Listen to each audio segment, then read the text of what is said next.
in my program because I use it to make a lot of foods taste really, really good.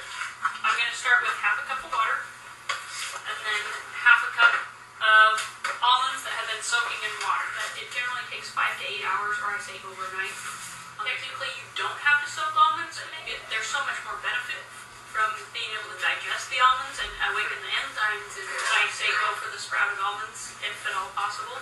And it's really easy. I actually just keep a container, like a little Tupperware container, and I'll just put almonds in it and the water and put it in the fridge and keep it there all the time. And when I use all the almonds out of it, I just refill it because they'll keep it for 2 weeks. So as we use it out, we just refill. So you can always have a soaked almond on hand and not have to worry about soaking. When you said sprouted almonds, did you mean soaked almonds? Is that Use the it same term? interchangeably. I apologize. Yes, that's exactly So what I mean. soaked or sprouted means the same thing. For nuts, yeah. Yeah. Generally, if you keep them covered with water, they will germinate but not sprout.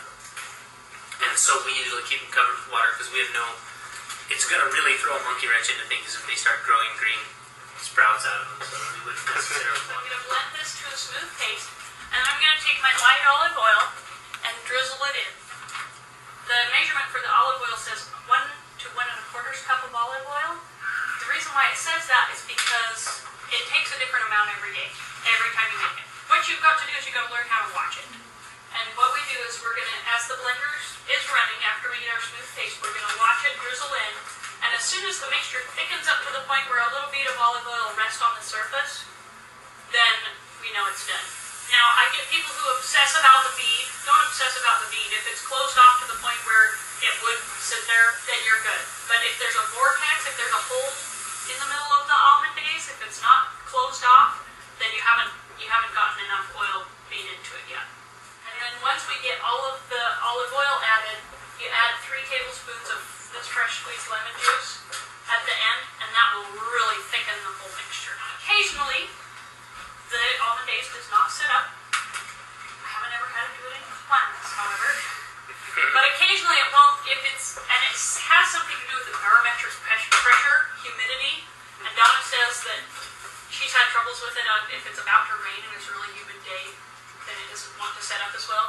But she also finds that if she backs off the water, then it tends to set up a little bit better and be a little bit thicker.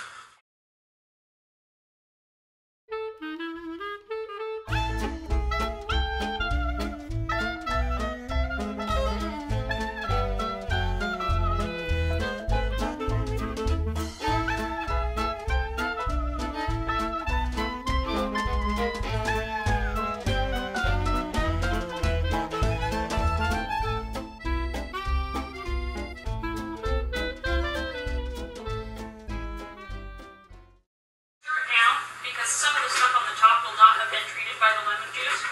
And this is in the instructions, but a lot of people miss it, and so they'll have batches of Almondaise that are half set up.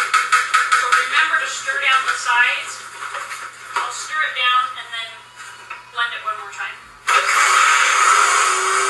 The Vitamix, and a lot of blenders actually will do a double batch. I generally do a double batch.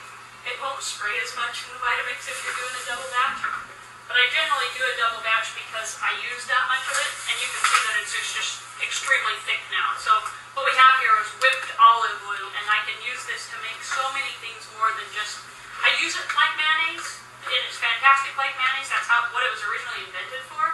But I'm going to show you how to make this into a number of wonderful, creamy substitutes so you can get this good, high-quality fat instead of a less desirable fat like a dairy fat.